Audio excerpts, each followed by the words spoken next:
आवाज। नमस्कार, स्वागत है आप सभी का इंडिया वॉइस की खास पेशकश रिपोर्टर्स लाइव में, जिसके माध्यम से हमारे सभी रिपोर्टर्स आपको ग्राउंड जीरो से खबर पर सटीक जानकारी देते हैं। तो चलिए बिना किसी देरी के शुरुआत करते हैं खबरों की। पहली खबर है लखनऊ से, जहां सपा अध्यक्ष अखिलेश यादव से शिक्षक अभ्यर्थी मिले और क्या कुछ मांग रखी अभ्यर्थियों ने, बता रहे हैं हमारे संवाददाता आसिफ। सपा प्रमुख अखिलेश यादव ने एक बार फिर से बीजेपी सरकार को आड़े हाथों लिया। शिक्षकों की समस्याओं को लेकर सपा प्रमुख अखिलेश यादव ने कहा कि बीजेपी सरकार हृदय विहीन सरकार है। बीजेपी के एजेंडे में नौकरी नाम की कोई चीज नहीं है। सपा प्रमुख अखिलेश यादव ने आरक्षण को लेकर भी बीजेपी सरकार को घेरा और कहा कि सरकार आरक्षण पर डाका डाल रही है।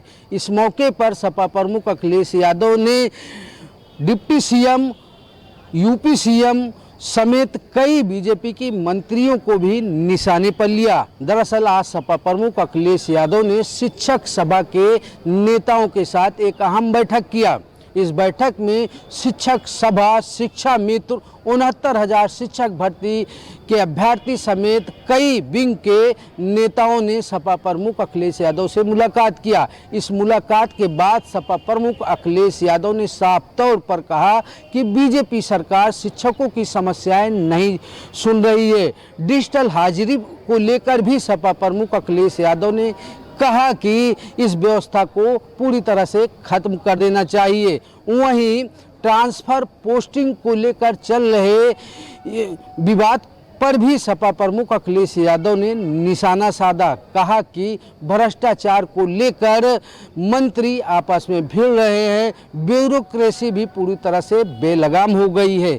वहीं केशव प्रसाद मौर्य यानी डिप्टी सीएम को लेकर भी तंज भी कसा। सपा प्रमुख अखिलेश यादव ने केशव प्रसाद मौर्य को अनपढ़ मंत्री भी कह डाला। वहीं सपा प्रमुख अखिलेश यादव ने कहा कि दोनों डिप्टी सीएम के बीच ठीक ठाक नहीं चल रहा है। सपा प्रमुख अखिलेश यादव ने कानून व्यवस्था को लेकर भी बीजेपी सरकार को घेरा। कहा कि जिस तरह से गाजियाबाद में हत्या हुई, यह लॉ एंड ऑर्डर पूरी तरह से ध्वस्त करने वाली घटना है। वहीं सपा प्रमुख अखिलेश यादव ने कहा कि उनकी सरकार में तमाम सड़कें बनी, हाईवे बने, लेकिन अब बीजेपी सरकार में जो भी निर्माण हो रहे हैं उसमें भ्रष्टाचार के गुण साफ तौर पर देखे जा सकते हैं। सपा प्रमुख अखिलेश यादव ने यह भी कहा कि जिस तरीके से हर मामलों में बीजेपी सरकार फेल है, अब लोग 27 में समाजवादी पार्टी की सरकार बनाएंगे। फिलहाल हर मौके पर बीजेपी सरकार को घेरने वाले सपा प्रमुख अखिलेश यादव ने कई बड़े दावे भी किए। हालांकि अब देखना ही होगा कि जिस तरीके से सपा प्रमुख अखिलेश यादव ने योगी सरकार और केंद्र की सरकार को घेरा, इसका क्या 27 के रण में फायदा मिलता है। सहयोगी अभय के साथ आसिफ बेग, इंडिया वॉइस, लखनऊ। खबरों में आगे बढ़ते हैं। उत्तर प्रदेश के सचिवालय संघ का फर्जी लेटर पैड जारी हुआ है और जिस पर मुख्य सचिव, विभागों के प्रमुख सचिव व प्रदेश के अन्य उच्च अधिकारियों को पत्र लिखे जा रहे हैं और इसके साथ ही विज्ञप्ति भी इस पर जारी की गई है। क्या है पूरा मामला, बता रहे हैं हमारे संवाददाता पुनीत मोहन। इसका सचिवालय, जहां इन सरकारी भवनों में सूबे के मुखिया के साथ साथ सभी विभागों के उच्च अधिकारी यानी कि प्रमुख सचिव, विशेष सचिव इत्यादि अधिकारी बैठते हैं, यहां एक गंभीर मामला सामने आया है। दरअसल उत्तर प्रदेश सचिवालय संघ का एक फर्जी लेटर पैड सामने आया है, जिस पर उच्च अधिकारियों को पत्र लिखे जा रहे हैं, विज्ञप्ति जारी करी जा रही है। ऐसे में उत्तर प्रदेश सचिवालय संघ के अध्यक्ष अर्जुन देव भारती का कहना है कि वे इस पूरे प्रकरण की जांच के लिए शासन को पत्र लिखेंगे और एफआईआर भी दर्ज कराएंगे। दरअसल उत्तर प्रदेश सचिवालय संघ का अध्यक्ष बनना एक चुनावी प्रक्रिया है। सचिवालय संघ में कार्यरत कर्मचारी और अधिकारी एक अध्यक्ष चुनते हैं, एक लेटर पैड जारी होता है जिसमें अध्यक्ष, उपाध्यक्ष, सचिव इत्यादि लोगों का विवरण रहता है। ऐसे में उसी के पैरेलल एक दूसरा उत्तर प्रदेश सचिवालय संघ के नाम से लेटर पैड जारी किया गया है, जिस पर किसी तरह का कोई रजिस्ट्रेशन नंबर नहीं है। और हैरत करने वाली बात यह है कि उसमें अध्यक्ष, उपाध्यक्ष इत्यादि का नाम और मोबाइल नंबर तक पड़ा हुआ है। ऐसे में जैसे ही ये मामला उत्तर प्रदेश सचिवालय संघ के अध्यक्ष अर्जुन देव भारती की नॉलेज में आया, उन्होंने तत्काल प्रमुख सचिव सचिवालय प्रशासन को पत्र लिखा है, शासन से मांग करी है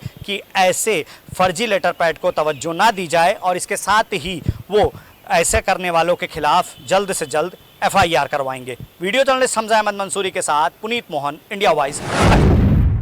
उत्तराखंड में योग दिवस के कार्यक्रमों को लेकर शासन प्रशासन ने अपनी तैयारियां पूरी कर ली हैं। आपको बताते चले कि देहरादून में राष्ट्रपति द्रौपदी मुर्मू योग दिवस के कार्यक्रम में सम्मिलित होंगी। क्या कुछ खास रहने वाला है, बता रहे हैं हमारे संवाददाता अभय कैंतुरा। अंतर्राष्ट्रीय योग दिवस के कार्यक्रमों को लेकर सरकार और प्रशासन दोनों मुस्तैद नजर आ रहे हैं। राजधानी देहरादून में राष्ट्रपति द्रौपदी मुर्मू यहां पर योग दिवस के कार्यक्रम में सम्मिलित होंगी। उसके लिए पुलिस ने सुरक्षा का जो घेरा है वो कड़ा यहां पर कर दिया है। देहरादून में पुलिस लाइन में राष्ट्रपति की तरफ से योगा कार्यक्रम में सम्मिलित होने का काम किया जाएगा, जबकि गैरसैंण में मुख्यमंत्री पुष्कर सिंह धामी और 10 देशों के जो राजदूत हैं वो वहाँ पर योग कार्यक्रम में सम्मिलित होते नजर आएंगे। ये कहा जा सकता है कि इस बार योग दिवस के कार्यक्रमों को लेकर बड़ा संदेश देने का काम उत्तराखंड से दिया जाएगा, ताकि देश भर में, दुनिया भर में उत्तराखंड की एक नई पहचान यहाँ पर बन सके और योग को लोग समझ सकें और अपने दिनचर्या में उसे शामिल करने का काम यहाँ पर करें। जिस प्रकार के योग को लेकर यहाँ पर कार्यक्रम किया जा रहा है, आयुष विभाग उसके तरफ से नोडल विभाग यहाँ पर किया गया और ये कहा जा सकता है कि विभिन्न, चाहे वो जनपद स्तर पर हों, मुख्यालय स्तर पर हों या ब्लॉक स्तर पर हों या फिर राजनीतिक दलों के कार्यक्रम हों, उन सभी कार्यक्रमों को सम्मिलित करने के लिए, सफल बनाने के लिए सरकार प्रशासन मुस्तैद होता हुआ नजर आ रहा है। लगातार तैयारी इस बात को लेकर है कि ज़्यादा से ज़्यादा सहभागिता इन कार्यक्रमों में आम जनता की यहाँ पर बढ़ सके। तो ये कह सकते हैं कि उत्तराखंड योग दिवस के कार्यक्रमों के लिए तैयार है और सभी लोग इंतजार योग दिवस के कार्यक्रम पर कर रहे हैं। कैमरामैन के साथ अभय कैंतुरा, इंडिया वॉइस, देहरादून। मथुरा में विजन 2030 के तहत मथुरा वृंदावन पर्यटन हब बनने जा रहा है। मुख्यमंत्री योगी आदित्यनाथ के नेतृत्व में यह परियोजनाएं विकसित की जा रही है। क्या कुछ सरकार की योजनाएं हैं, विस्तार से बता रहे हैं हमारे संवाददाता फारूक। मथुरा वृंदावन को एक पर्यटन हब बनाने के लिए उत्तर प्रदेश के मुख्यमंत्री योगी आदित्यनाथ ने कार्यरत योजना को मंजूरी दे दी है। जो योजनाएं हैं वो 9,352.11 करोड़ रुपए की परियोजनाएं हैं और एक हब बनाया जाएगा। विजन 2030 तक मथुरा जो है अलग ही नजारा होगा। मथुरा बहुत बेहद खूबसूरत होगा और पर्यटन के हिसाब से भी मथुरा को गति मिलेगी। इसको लेकर जो है कुछ पैसा स्वीकृत भी कर दिया गया है। जल निकासी हो या बिजली की व्यवस्था हो, इन सबको जो है के लिए पैसा जो है मिल जाएगा और इसकी स्वीकृति भी जारी हो गई है। उत्तर प्रदेश ब्रज तीर्थ विकास परिषद द्वारा इन सब कार्यरत योजना की तैयारी करके मुख्यमंत्री योगी आदित्यनाथ के समक्ष पेश की गई तो उन्होंने इसकी मंजूरी दे दी, क्योंकि मथुरा और वृंदावन धार्मिक स्थल है और यहाँ लाखों श्रद्धालु, लाखों भक्त आते हैं। इसको देखते हुए यहाँ पर 7 भव्य द्वार भी बनाए जाएंगे, तमाम वाटिकाओं का निर्माण होगा। इसको लेकर जो है उत्तर प्रदेश के मुख्यमंत्री योगी आदित्यनाथ खुद अपनी नजर बनाए हुए हैं। मथुरा वृंदावन उनके लिए बहुत ही महत्वपूर्ण है। इंडिया वॉइस के लिए मैं मोहम्मद फारूक, मथुरा। अब खबर वाराणसी से है, जहां पर आम आदमी पार्टी के राज्यसभा सांसद संजय सिंह पहुंचे। क्या कुछ कार्यक्रम में उनके द्वारा बताया गया, बता रहे हमारे संवाददाता धर्मेंद्र पांडे। उत्तर प्रदेश में पंचायत चुनाव के पूर्व वाराणसी आम आदमी पार्टी के राज्यसभा सांसद संजय सिंह पहुंचे। इस दौरान संजय सिंह ने वाराणसी में पहुंच करके आगामी पंचायत चुनाव को लेकर के तैयारियों को परखा है और 2027 के चुनाव के पूर्व संगठन को मजबूत करने का कोशिश की है। वाराणसी यूपी में संजय सिंह को प्रभारी बनाए जाने के साथ जिम्मेदारी बड़ी दी गई है, जिसमें पंचायत चुनाव, आगामी पंचायत चुनाव में बड़ी सफलता हासिल हो गई। इससे पूर्व संजय सिंह वाराणसी पहुँच करके नए कार्यकर्ताओं को घर घर, गांव-गांव जाकर जोड़ेंगे और कल दूसरे दिन वाराणसी में एक जनसभा करके तमाम ऐसे कार्यकर्ताओं को संबोधित भी करेंगे। इस दौरान संजय सिंह ने वाराणसी पहुँच करके कार्यकर्ताओं से पत्रकार वार्ता की। पत्रकार वार्ता के दौरान संजय सिंह ने सरकार पर जमकर निशाना साधा है।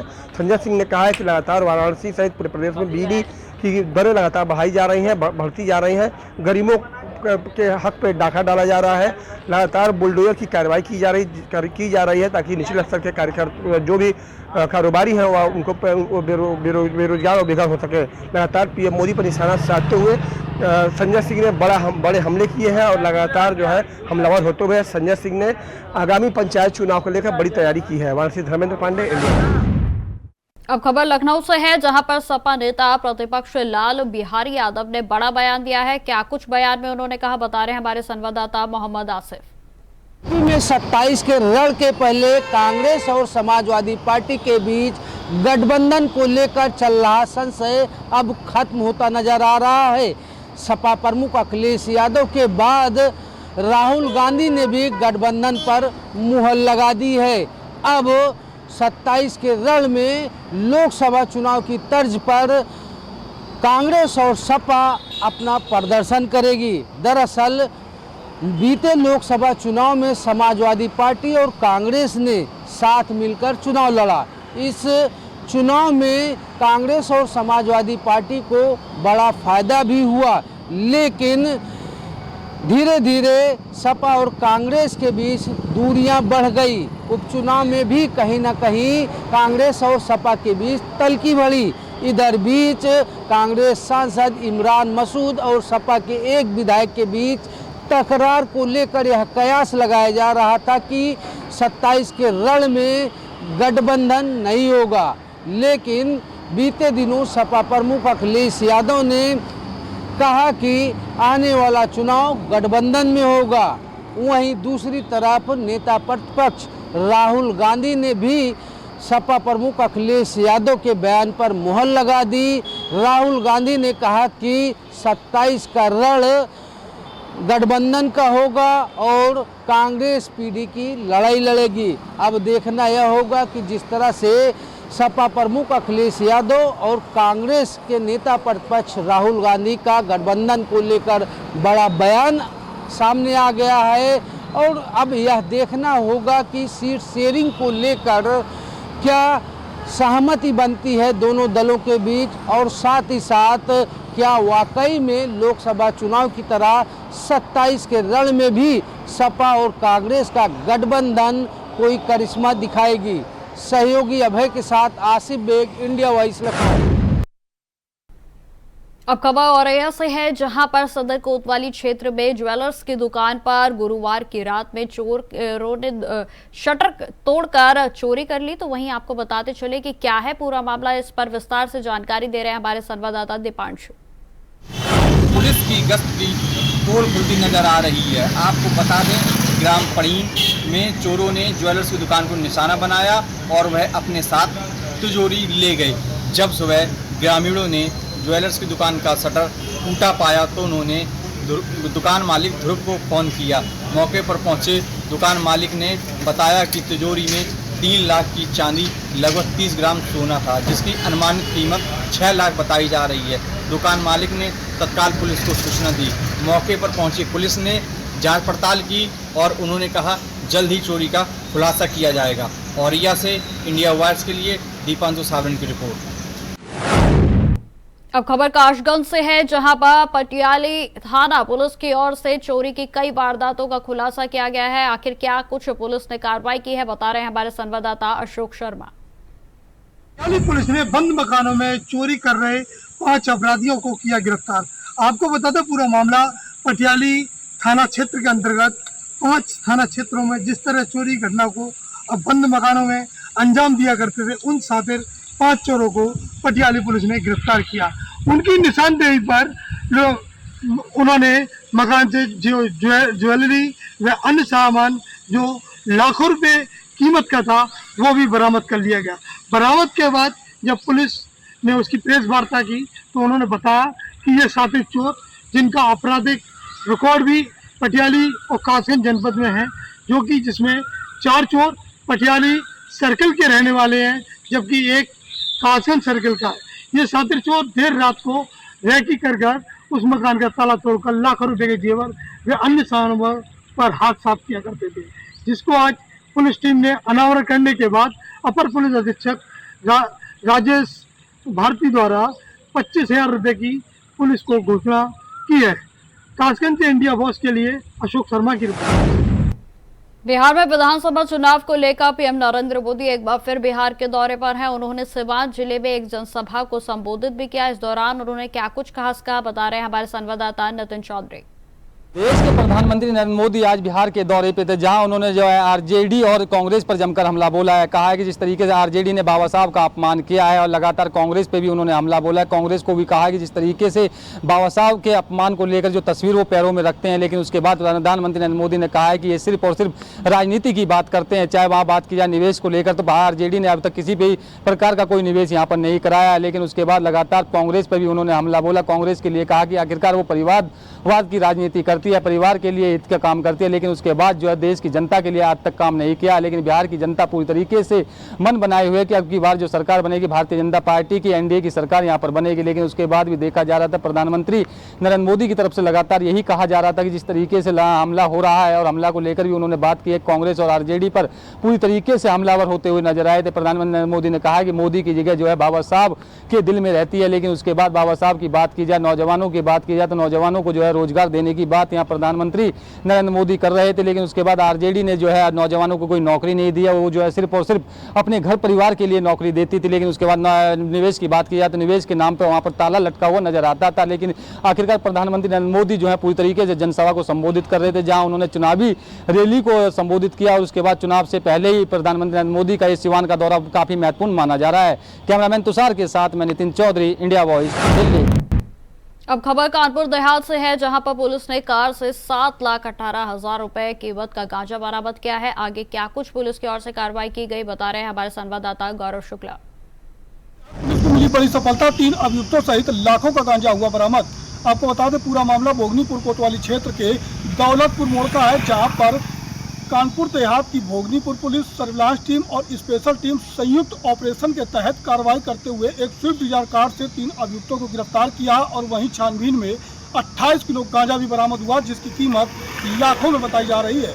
आपको बता दें कि इस पूरे मामले में अपर पुलिस अधीक्षक राजेश पांडे ने जानकारी देते हुए बताया कि मुखबिर की सूचना यह मिली थी कि भारी मात्रा में गांजा तस्कर गांजा लेकर जा रहे हैं। यह गिरोह अंतर जनपदीय है, जिसके बाद भोगनीपुर पुलिस सर्विलांस टीम और स्पेशल टीम उनके इंतजार कर रही थी।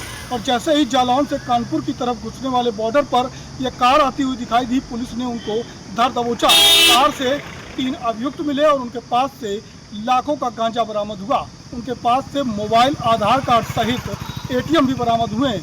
अपर पुलिस अधीक्षक राजेश पांडे ने जानकारी देते हुए बताया यह अंतर जनपदीय गिरोह है और ये तमाम जनपदों में जाकर गांजे की तस्करी करता है। हालांकि पुलिस ने इनके गिरफ्तार कर लिया है और जल्द इन्हें जेल भेजा जा रहा है। कानपुर से गौरव शुक्ला, इंडिया वॉइस। अब खबर जौनपुर से है, जहां पर बाइक सवार बदमाशों ने लाठी डंडे से मारपीट कर व्यापारी को मारपीट कर घायल कर दिया। और इस घटना पर ज्यादा जानकारी दे रहे हैं हमारे संवाददाता विवेक। जौनपुर में बाइक सवार दबंगों ने घर जा रहे व्यापारी को जानलेवा हमला कर मौके से फरार हो गए। घटना में व्यापारी गंभीर रूप से घायल हो गए, जिसे इलाज के लिए अस्पताल में भर्ती कराया गया। जब वहीं डॉक्टरों ने प्राथमिक उपचार के बाद घायल व्यापारी को बेहतर इलाज के लिए वाराणसी ट्रामा सेंटर के लिए रेफर कर दिया है। वहीं घटना के बाद आक्रोशित व्यापारियों ने अपनी दुकानें बंद कर बदमाशों के खिलाफ गिरफ्तारी के लिए आवाज उठाते हुए पुलिस को शिकायत पत्र देकर गुहार लगाया है। वहीं पुलिस पूरे मामले की जांच पड़ताल कर रही है। पूरी मारपीट की घटना मौके पर लगे सीसीटीवी कैमरे में कैद हो गई। हालांकि पुलिस सीसीटीवी फुटेज के आधार पर अब बदमाशों की तलाश शुरू कर दी है। बताया जाता है कि व्यापारी बीती रात अपनी दुकान बंद कर घर जा रहा था, रास्ते में बदमाशों ने घटना को अंजाम दिया है। पूरा मामला नौपेड़वा बाजार का बताया जा रहा है। बक्सा थाना क्षेत्र का ये पूरा मामला सामने आया है। जौनपुर से विवेक कुमार, इंडिया वॉइस। अब खबर सुल्तानपुर। सूबे के पंचायती राज मंत्री ओम प्रकाश राजभर कल सुल्तानपुर में आगमन होगा और इस पर ज्यादा जानकारी दे रहे हैं हमारे संवाददाता शैलेश। अंतर्राष्ट्रीय योग दिवस के अवसर पर उत्तर प्रदेश सरकार के पंचायती राज मंत्री ओम प्रकाश राजभर का सुल्तानपुर आगमन हो रहा है। आपको बता दें अगले साल चुनाव भी होने हैं, जहां पर पंचायती चुनाव को देखते हुए ये कयास भी लगाए जा रहे हैं कि शायद उनका किसी से अलायंस हो। बहरहाल योग दिवस के अवसर पर आज 8:45 पर सर्किट हाउस में पंचायती राज मंत्री ओम प्रकाश राजभर का आगमन होगा, जो सुबह 6:30 बजे योग दिवस पर्यावरण बार सीताकुंड के बाद सम्मिलित होंगे, जहां पर वो लोगों के साथ मिलकर योगा अभ्यास कराएंगे और कार्यक्रम को सफल बनाएंगे। सुल्तानपुर से शैलेश श्रीवास्तव, इंडिया। अपना दल एस हमीरपुर के जिला अध्यक्ष महेंद्र कुमार राजपूत ने खनन निदेशक से मिलकर जनपद हमीरपुर में हो रहे अवैध खनन की शिकायत की है। क्या है पूरा मामला, बता रहे हैं हमारे संवाददाता रुपेश गुप्ता।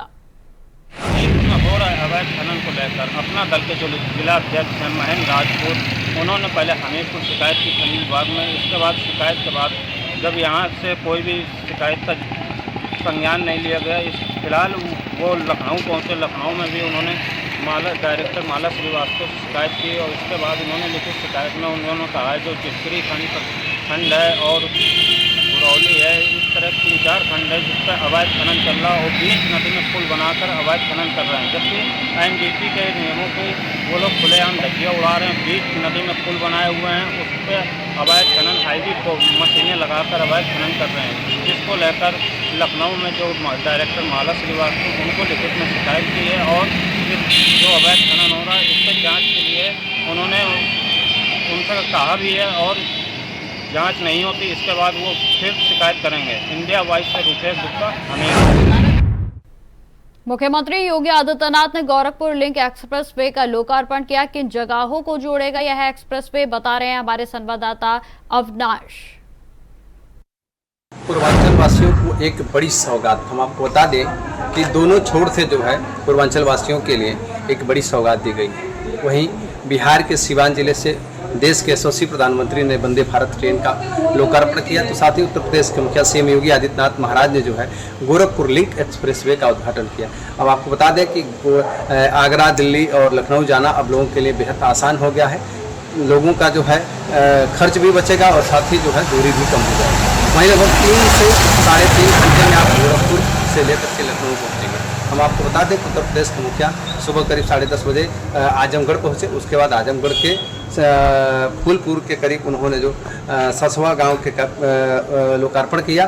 साथ ही हम आपको बता दें कि वंदे भारत एक्सप्रेस ट्रेन का जो है देश के यशस्वी प्रधानमंत्री ने जो है सिवान जिले से लोकार्पण करके जो है पूर्वांचल वासियों को एक बड़ी सौगात दी है। बिहार से लेकर के पटना तक और गोरखपुर तक जो है वंदे भारत एक्सप्रेस ट्रेन अब दौड़ेगी। अब लोगों के लिए जो है एक बड़ी सौगात दी गई है। उत्तर प्रदेश और देश के सभी कोने से जो है लिंक एक्सप्रेसवे को भी जोड़ा गया है। हम आपको बता दें कि करीब आज 72.83 करोड़ रुपए की लागत से गोरखपुर में एक्सप्रेसवे का उद्घाटन किया गया है। वहीं हम आपको बता दें कि आजमगढ़ के पूर्वांचल कनेक्ट हो गया है और वहीं हम आपको बता दें लखनऊ, आगरा, दिल्ली का सफ़र अब लोगों के लिए सुहाना हो गया है और ईंधन की खास बचत होगी और साथ ही समय की। लगभग 3 से 3.5 घंटे में आप लखनऊ पहुँचेंगे। उत्तर प्रदेश के मुखिया के साथ स्वागत में जो है यूपी के मंत्री नंदी गोपाल, स्वतंत्र देव सिंह, अनिल राजभर, डॉक्टर संजय निषाद सहित तमाम सांसद विधायक और गोरखपुर सांसद रवि किशन सहित तमाम लोग जो है मौजूद थे। वहीं हम आपको बता दें कि उत्तर प्रदेश के मुखिया ने जो है करीब 11:30 बजे जनसभा को संबोधित किया। साथ ही गोरखपुर लिंक एक्सप्रेस लोकार्पण किया। उसके बाद जो है बाई रोड जो है गोरखपुर आए। हम आपको बता दें कि उत्तर प्रदेश के मुखिया ने आज जो है लिंक एक्सप्रेसवे का उद्घाटन किया है। गोरखपुर और पूर्वांचल वासियों के लिए एक बड़ी सौगात दी गई है। तो वहीं देश के यशस्वी प्रधानमंत्री ने पटना के और सिवान, गोरखपुर में जो है जोड़ने वाली रेल यात्रा में करीब वंदे भारत एक्सप्रेसवे का नाम जोड़ दिया है। साथ ही सिवान जिले से आज उन्होंने लोकार्पण किया है और देश और प्रदेशवासियों को एक बड़ी सौगात दी। 19 बड़ी गोरखपुर। तो आप देख रहे थे गोरखपुर से अविनाश की रिपोर्ट। फिलहाल इस पेशकश में इतना ही। देश दुनिया की तमाम खबरों की जानकारी के लिए बने रहे हमारे साथ। नमस्कार।